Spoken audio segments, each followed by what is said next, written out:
Welcome and thank you for joining us for another one of our webinars as we discuss how IT best practices can benefit your business. If you have any questions throughout this webinar, please click the Q&A button in the upper left-hand corner and you can submit your questions there.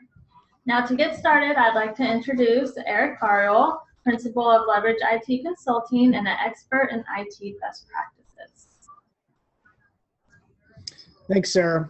Welcome, everybody. So I'm going over today our IT best practice and really how to strategically place best practices within your company. Talking about best practices, how they impact business from an IT perspective, and how they actually add value into businesses.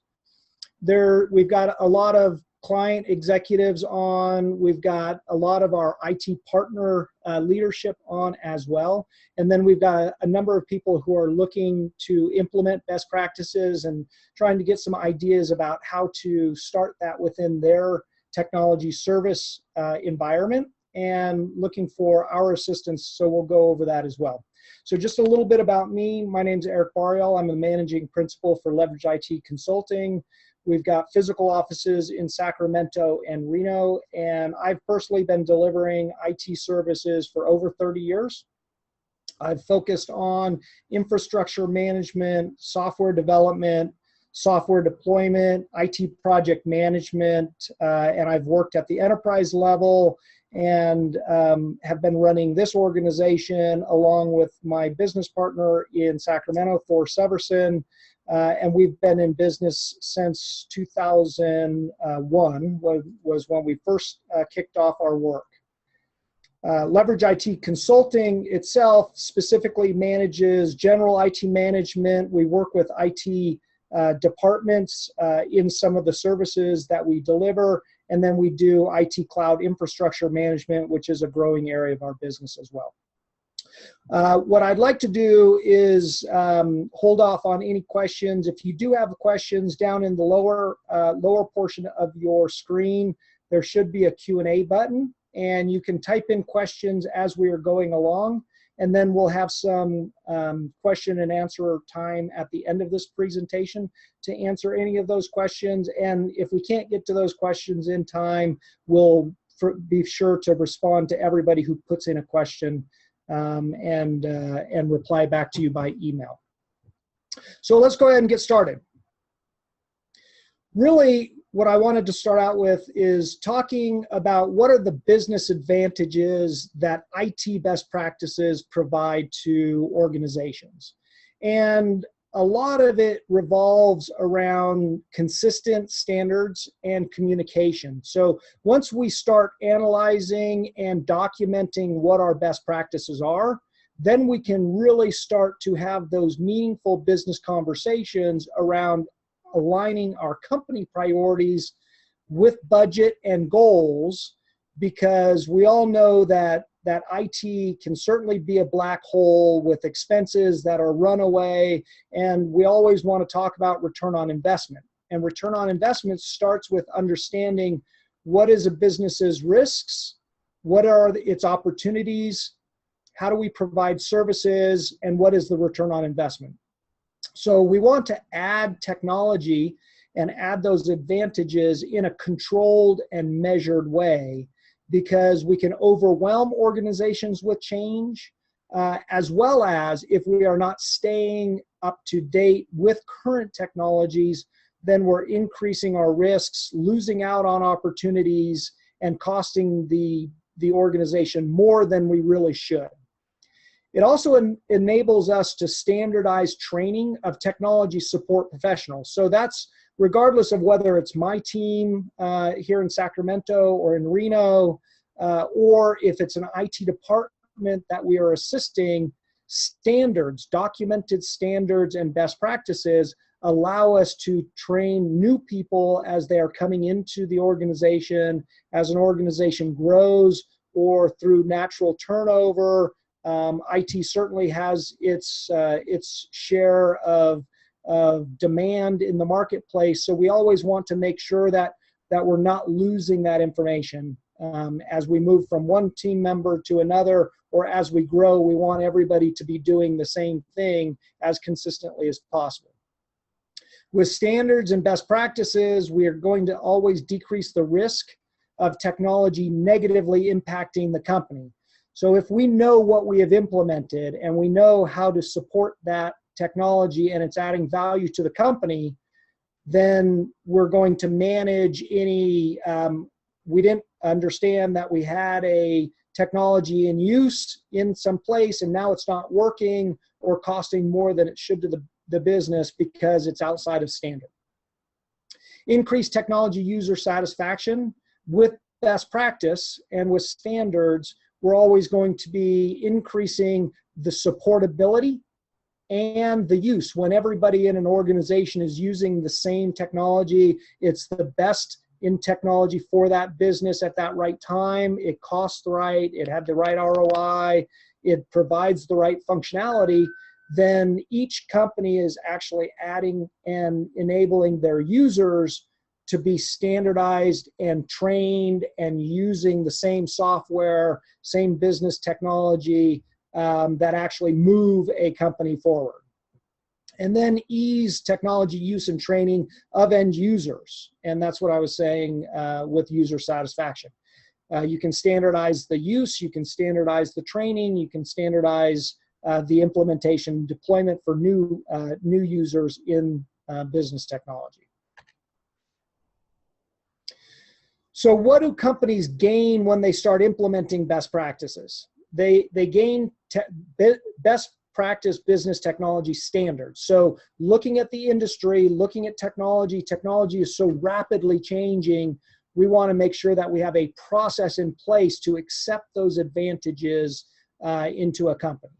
It's alignment with company goals. When we know where we are and we know what opportunities we have and we know what risks we have, then we can clearly communicate those to management for the company and align the management goals with opportunities with technology. We understand the business impact. What are the risks? What are the costs? And what are the opportunities for technology? When we've got these things documented in a specific cadence of review, then we're able to bring that to bear for an organization. We add alignment to company strategies, and we add predictable delivery to company users. The more we're using consistent best practice, consistent standards, the more we will know exactly how that is impacting the users, and that predictability is what we really want to enable with business users. So how does this actually work? And what I like to talk about is our best practices and standards. Defining that means that we don't have any fuzzy edges in what we're doing and what we're not doing. And I call this area outside of this square box the fuzzy edges. So if we have a business and we don't have standards set and we're not running at best practice, we might have some user in the sales department using this collaborative tool. And we might have somebody over here in operations using this other collaborative tool. And if the IT team knows and is supporting these because they're inside their standards and best practice box, then when this person over in production has a problem, because we get dependent on these technologies, and when they have a problem with that technology, they're going to come to the IT department and they're going to say, hey, I've been using this, it's really valuable, I need to get this information out because we've got a production run and it's in this spreadsheet and it is no longer allowing me access because I lost my password, or the access isn't there, or we put this technology, it's a software as a service technology, we put it on our credit card and that credit card is no longer valid and I can no longer have access and now I have to do something about it. And that's going to decrease reliability, use, increase user frustration. So when we are within our clearly controlled standards, then we provide better service, we decrease risks, we control costs, and we increase use. When we're outside of those standards, we have uncontrolled changes, we increase our risks, we increase our costs, and we're very unpredictable in our services and reliability of the technology. And I want to make sure that this is clearly understood as well. It doesn't mean that we are not providing new technology. If we want to run something and do something that may become a standard, that's perfectly okay. We just need to have that mechanism to say, hey, production may or may not know about this collaborative tool that sales is using. First of all, we should let them know, oh, you want a collaborative tool. Have you looked at what sales is doing? They can look at it and say, yep, that's going to work, or no, it's not. If it's not going to work, then we want to take a look at it and bring it into our best practices, and we might even replace what the sales department is doing. But we want to do it in a controlled fashion. That way we can enable these folks, we can do it very rapidly and provide that service that adds value to the business without adding risk.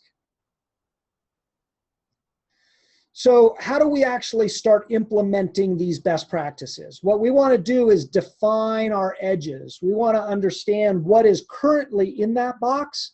And if we've got 3 different standards, basically no standard, but if we are supporting 3 different things in the business that do the same thing, we want to analyze that and ask the question, we're spending more money than we should because we're not leveraging our size.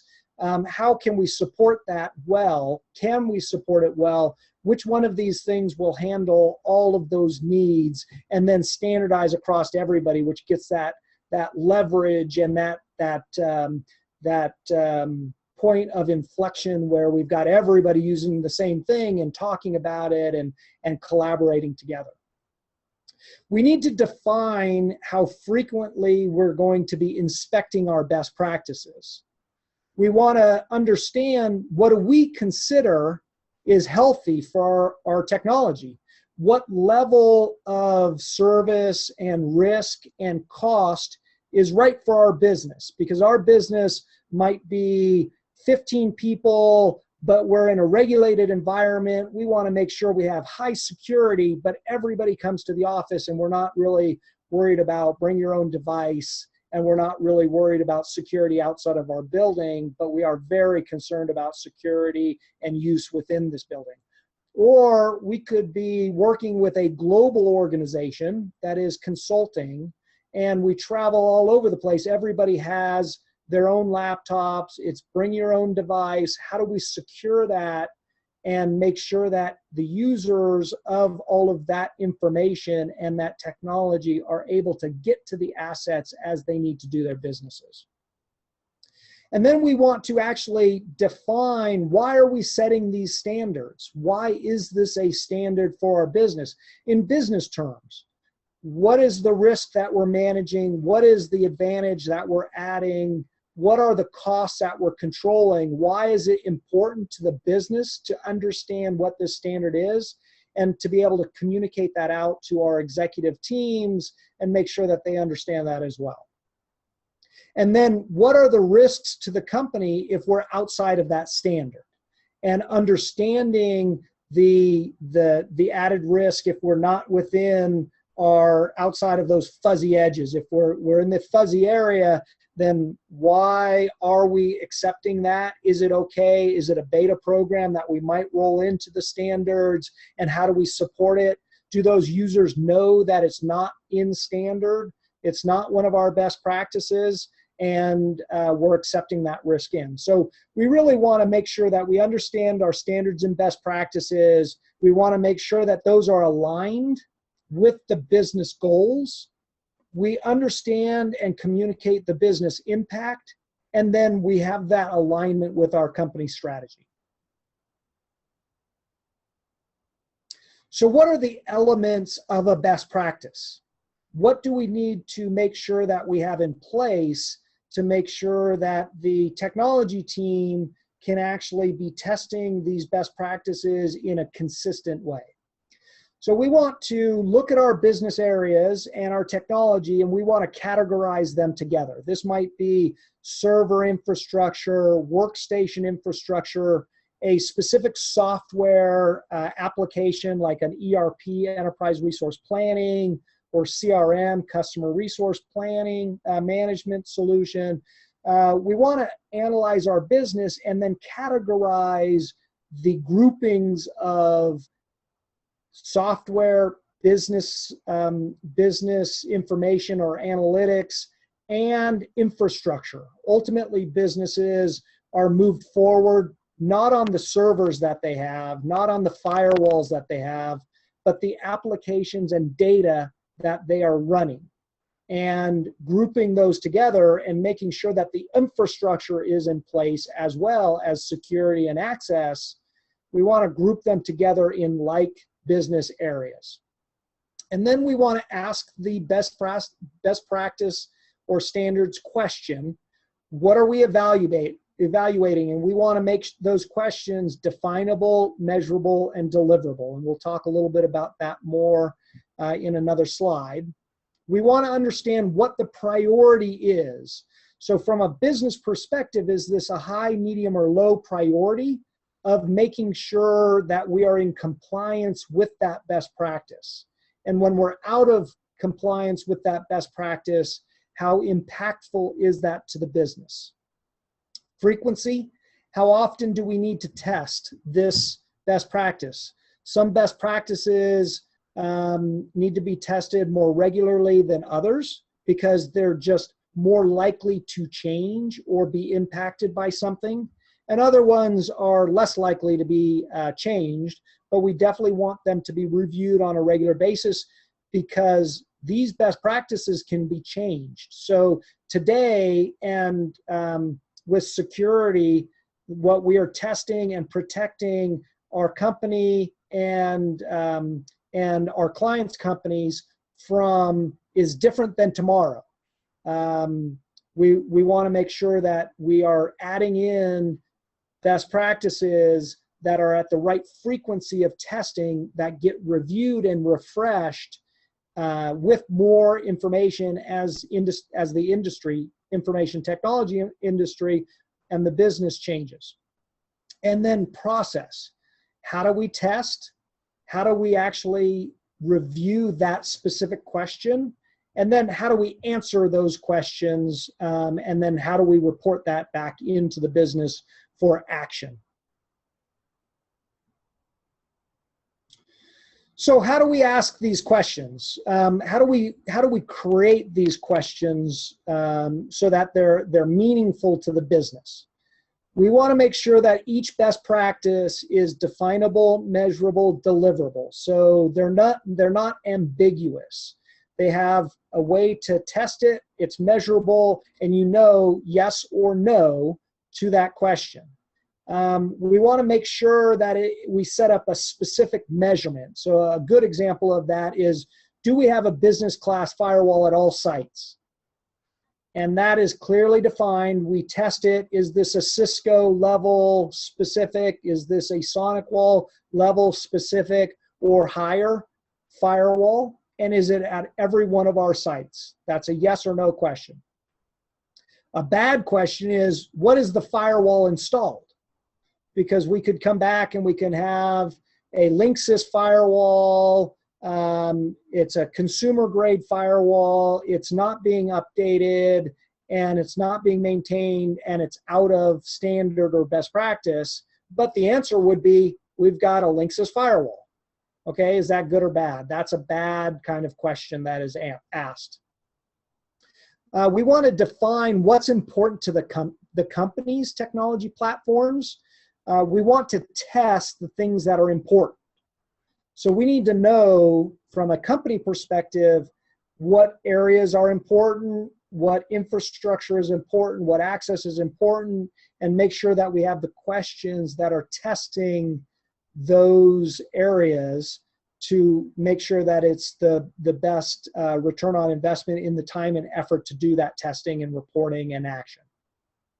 And then we want to explain clearly in business terms why these best practices are important to the company and to the services team. So we want to make sure that both the company knows the importance of this question, what's the return on investment, what's the impact to the business, and how can we add value with answering this question and moving it more towards a standard, and when. But we also want to explain it to the technology service team. Your IT department needs to know what that standard is and why it's important to the business as well. So this becomes a very valuable training tool to all the people that are coming into the business, into the technology service team, whether it's an internal IT department or it's a company like ours, who we're actually creating these best practices for our clients. So what do best practices look like? This is a tool that we use, and every one of our best practices are documented. And then we continually add to these best practices with information from our partners, our security partners like Cisco and SonicWall and WebRoot and OpenDNS and KnowBe4. These are all of our security partners. And we're gathering all of those best practices as we are doing projects and reviewing those products and evaluating new products. We're learning these things and implementing these into our best practices. So we use this tool which documents the area of the business, the category of the business or the best practice, and then the question itself. And the question is, here's the text of what are we testing? Here's the priority. Why are we asking this question? And then this is how are we testing that specific best practice. So at the end of this presentation, we've got a link for everybody so that they can download a Excel template that they can create their own best practices.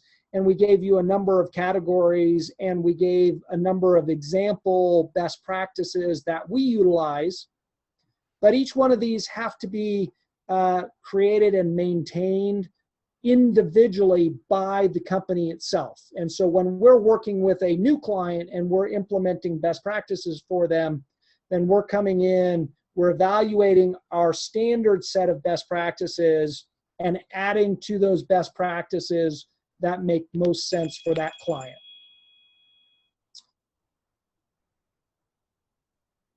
So what are some of the categories, best practice standard and categories? So backup and business continuity, network security, Active Directory, group policy, wireless access, environmental, like power and humidity and air conditioning, and security, the physical environment.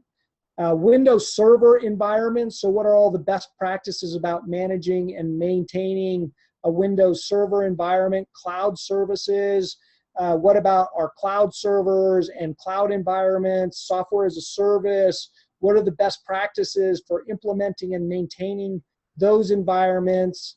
Linux, just like Windows servers, there's a number of Linux and Unix server best practices. Workstations, mobile device management.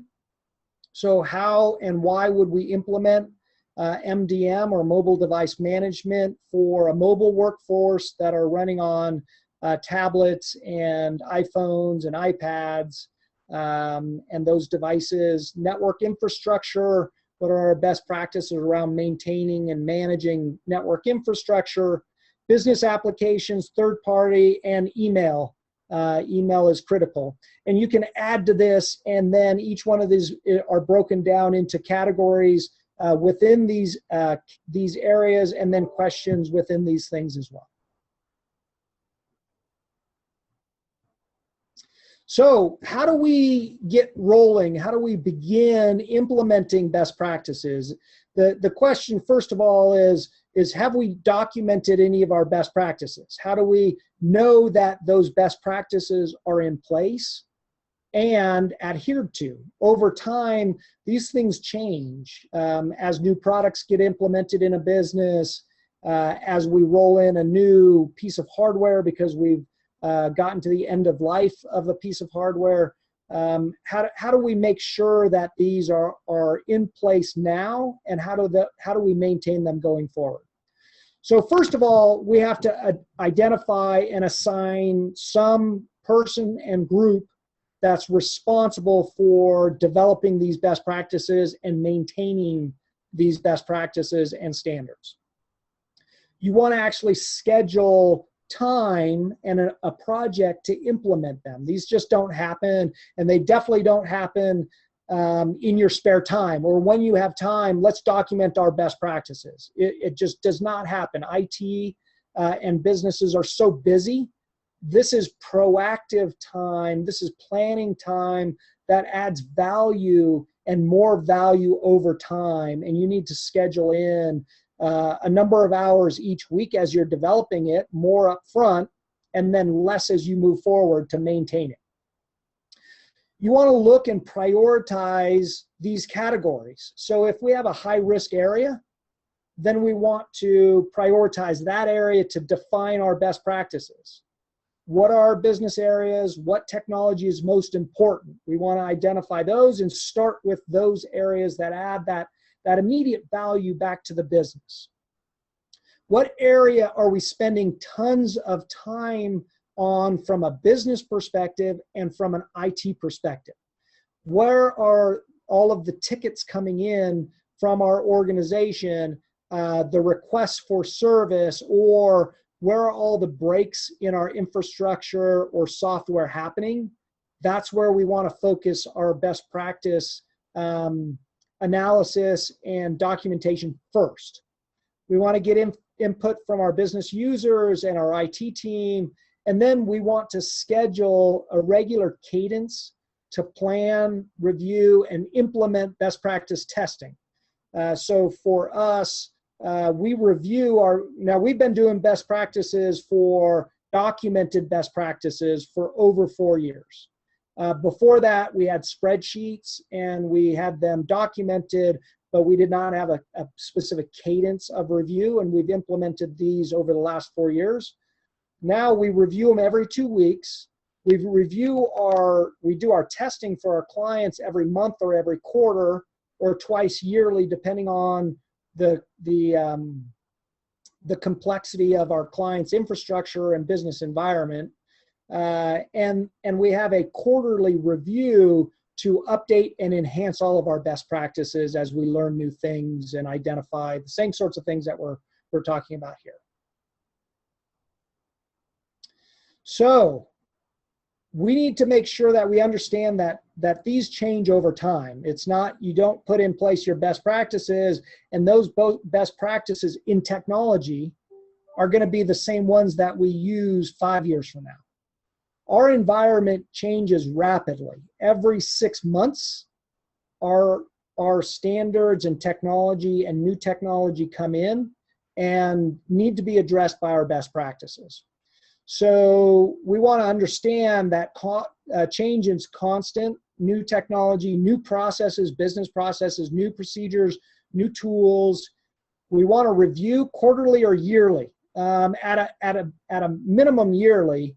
We do it quarterly because we're handling best practice for so many clients, and we're getting so much input from all of our team members, all of our clients, all of our partners, that we feed this in on a quarterly basis. We want to learn from our mistakes. When we have a mistake, we want to analyze that. We want to have a lessons learned and review session, and we want to analyze that to bring back in best practices that will prevent mistakes from happening in the future. And that's what you can really bring in and improve service to your companies or the use of technology if you've got this review process. Look at your issues, your issue lists, look at your internal company and the best practices and issues from others in the industry. So make sure that your IT team is involved with peer groups and the industry, and they're collaborating, because technology is moving so fast. If you're not collaborating in technology, then you're not going to be able to add advantage, manage risk, decrease costs, and bring opportunities back to the business. We want to bring those all back into your best practice and standards. And really, it's the thought process of incremental and continuous improvement add big improvement over time. And we want to understand that you're not going to have it all at the beginning, and that shouldn't be. You want to start marching down that road and looking at best practice and getting the value of them in the way that we've talked about.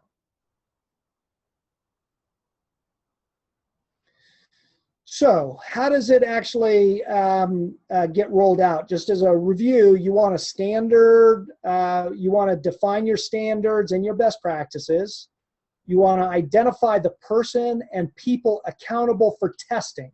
So that's after we've defined our best practice, we want to identify the people who test your best practices. So for us, it is our network administrator. We identify a senior support engineer that is assigned to every one of our clients that take our testing tool and then document that for a full day on site in a proactive management day, recording and testing every time for every client. And that happens quarterly, monthly, or twice yearly. So we want to identify that frequency of testing that's right for our business. We want to then test those standards, document them, and then we want to report when we are out of alignment with those findings and what are the details of that finding so that we can add understanding of why are we out of alignment, how risky is it, and what should we do about it from a technology management perspective and from a company perspective. So this is also how our software looks, which is here's the test, and it's a yes or no or yes, and not applicable. And so for all findings that are no's, we want to have an understanding of the what the test was, what our findings are in. We want to add some color to that no answer. I reviewed it. We did not have this in place. We were using a internet service provider modem for firewall protection. That's high risk. It's not going to stop anybody from getting into your environment. And we need to make sure that the business knows, and we want to make sure that the IT management understands, okay, we're not using a business class firewall. What are we using? Because that's the answer, or that's the question that's going to be asked of that network admin. And what we want to do is make sure that we're not resolving these problems at the time of testing, because there may be other higher priority things that we want to apply that time to. We want to have a baseline. We want to understand where we were. This is a testing activity. Then we're going to report on that, and then we're going to take the best practices and standards and implement them in a controlled way. So the things that don't impact the end users, we want to schedule those, get them resolved, and then they're at best practice. And then the next time we test it, it's going to move from no to yes. So we don't want to get stopped, because as soon as we start stopping and fixing things, we don't do the rest of the test.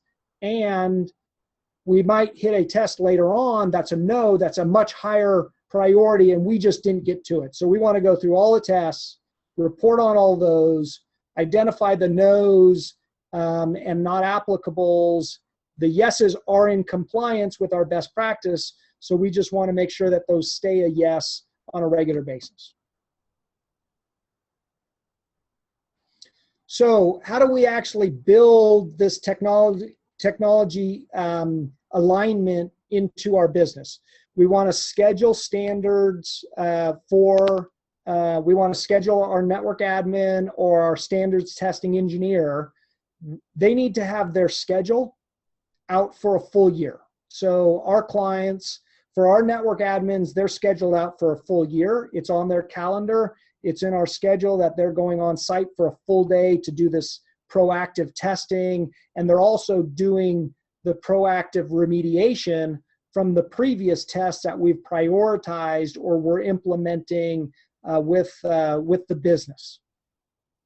We want to identify the team members accountable for that testing. So they're scheduled, they're assigned. We want to make sure that they have a regular cadence of review of those findings.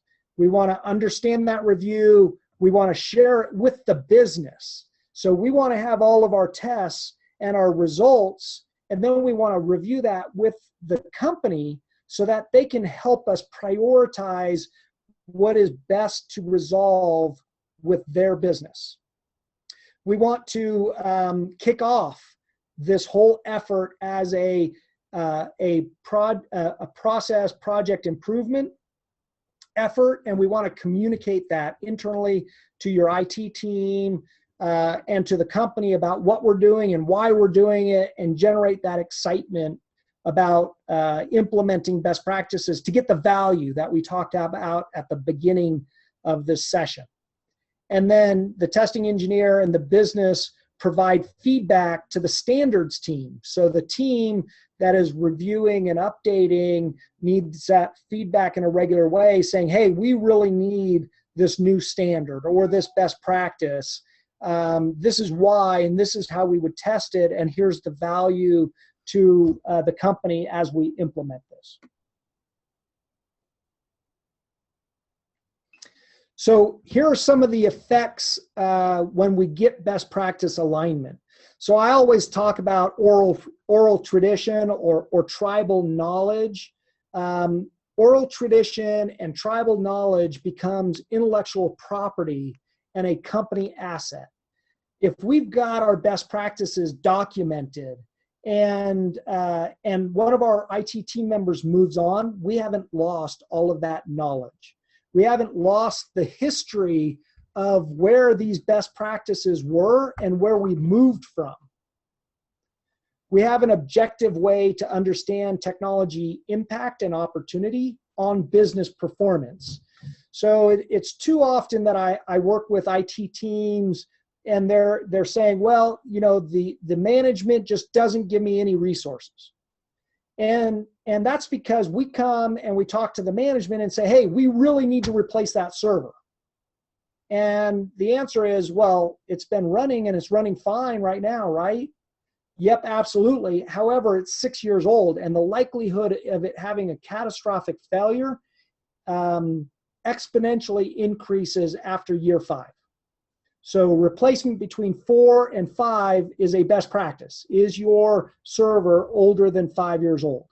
Yes or no? If it's between 4 and 5, you should be scheduling it to be replaced. And you can say in clear terms, our server is 6 years old. Here's the impact. It's a single point of failure. It can cost thousands of dollars or hundreds of thousands of dollars if we have an outage. And we can have this in a report, and then we can have a business conversation instead of a drive-by and say, hey, we need a new server. It's going to decrease the labor and cost to manage and maintain the company's business technology. So as we get standardized, as we implement best practices, then everybody within the organization starts to understand and do the same things in the same way, and they're able to leverage and learn from each other, and they're really able to decrease problems, because if we have one problem, we're fixing it in one place and we're not fixing it in 3 or 4 different places. Increase user satisfaction. Controlling technology spend, we're able to prioritize the most impactful return on investment. Decrease risks. We want to manage the risks that technology plays a part on in the business, and we want to understand what those risks are. And we want to increase business advantage and options by using technology and bringing in these new technologies like file sync and share and mobile device management and software as a service and cloud infrastructure as a service. How do we bring those things in and expose those standards to the business, and what's the value in a consistent way? So when you start documenting your best practices and your standards, this is what you get for your business.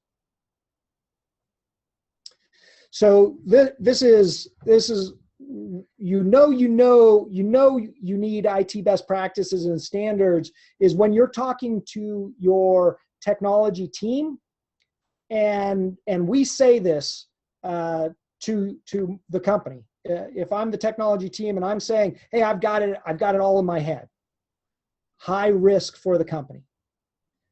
This takes too much time. This is a waste of time. That means that you're spending too much time because you are not standardized. You're doing things in an ad hoc way across the whole organization, and you don't have the time to create proactive work, standards, and testing, which increases all of the benefits that we've been talking about. I'm too busy with more important tasks and projects. Okay, well, if that's the case, then how do you want to make sure that those are consistent going forward, and who's servicing the rest of the business? I set it up the right time. I set it up right the first time.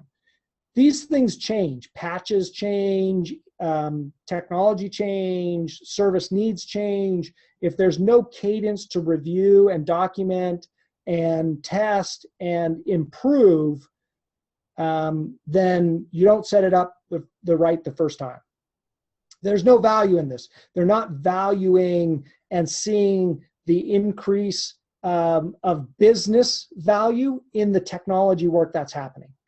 So these things mean that you're dependent on non-documented processes, no standards, have no consistency. You're dependent on tribal knowledge and oral tradition, and technology is going to be costing you more than it needs to. You're not going to have the advantages, and you're at higher risk than implementing these best practices and standards and documenting them over time. So I've shared a lot with you about how to implement best practices, and I know it's a big thing, and we've been doing best practices for a long time, and we help IT teams implement their best practices. So we can help with your IT team to actually run a best practice assessment and test and report and provide it to the IT department. And then they can take that and use that to standardize their best practices, as well as implement their technology roadmap to pick off the highest priority things for that year. And sometimes we do this for clients on a yearly basis, and they want to come in and gather all of our new best practices on a continual basis, and they just say, hey, you guys have developed it, you guys do it. Or we can work with your IT team to develop your own best practices. How do you do it? What tools do you use? We can manage that, or we can just train your teams to do that. We can actually perform regular IT best practices and reporting for your company. We do that for our Pivotal clients. Pivotal is our IT managed services to our clients. And some of our IT companies, our IT department clients, we might just manage the servers or the desktop support or the support and testing. And we do this as a regular part of our work with those clients. As part of this presentation, we want to give you a valuable tool, and that is the template that we used to categorize all of these best practices. And we've got some examples of our categories, and you can just take that as a starting point to add your own best practices. And here's the link to that document. And Sarah is going to be following up with an email that goes out to all of our participants that they can go and get this as well. And we'll have this as part of our education, our CEO and education series, to make sure that you can grab that and give it to your IT team and say, hey, here's a place to review and start your best practices. Watch that video from Leverage, and we can help in that way. So I'm going to, Sarah has been watching the Q&As. If there are any questions that you might have around best practices, please let Sarah know. And Sarah, do you have any questions that people have submitted in the Q&A chat box? Yeah, I do have a few questions for you. Okay. One is from Brent, and his question is, who is the best to implement and test best practices for their company? Okay. So two different things. When you're implementing best practices, that needs to be a project, as we talked about. So you'll define your best practices, and you're going to test it. You're going to do it as a beta test, as part of that project. You're going to get that rolling, and you don't do all your best practices. You're going to want to do the highest priority ones and get that experience and start rolling. The best person who would test the best practices on that specific cadence, monthly, quarterly, twice yearly, is going to be your systems engineer, your server admin. It should be at that level. It should be at a server admin level, and they should have a specific day that's carved out, and that's all they're doing that day. They should go through their best practices. They should take the priorities and changes from the previous reports and prioritizations that they worked with their management to implement. They should grab those and implement that after they're done with that current day's proactive test and reporting work that they need to do. So great question. All right, and then I have another question here from Judy, and she wants to know if implementing best practices, is this just kind of a one-time setup type of project? Okay, great question as well. And so how frequently you change your best practices really is dependent on how dynamic and changing and risky your business is, and size of your business. If your business is a very large business, so say that it's 50 employees or larger, and you've got a lot of moving parts with your technology. You've got cloud servers in Azure or AWS. You've got some software as a service with Office 365 or Salesforce, and you've got salespeople out in the field, and they're on tablets and mobile devices. Then you're gonna want to add those best practices in more frequently. So you want to have a way within your IT function to gather that information back, evaluate the best practice, and then implement it into a testing spreadsheet or tool like what we use. Okay. So it depends on the complexity of the environment. If you've got a company of 10 people, you've got one on-prem server, and everybody works in the office, then most likely it's not going to change. And I would just schedule it about every 6 months, just to make sure that, hey, is there anything else out in the environment that we want to bring back in, train, and standardize across our whole company? Okay, awesome. And then Susan wants to know if she can implement best practices herself. Okay, so any manager with management level skills can implement best practices. So I would review this presentation. It's going to be back on our website as part of our education series. Review it again, look at how you craft the questions, and then go through the steps that I laid out in identifying the areas, identifying the questions, identify the person that's going to be testing. If it's not Susan, if it's someone else. If it's Susan, then it's basically just documenting for herself, and then putting in place this review cadence with the rest of the business.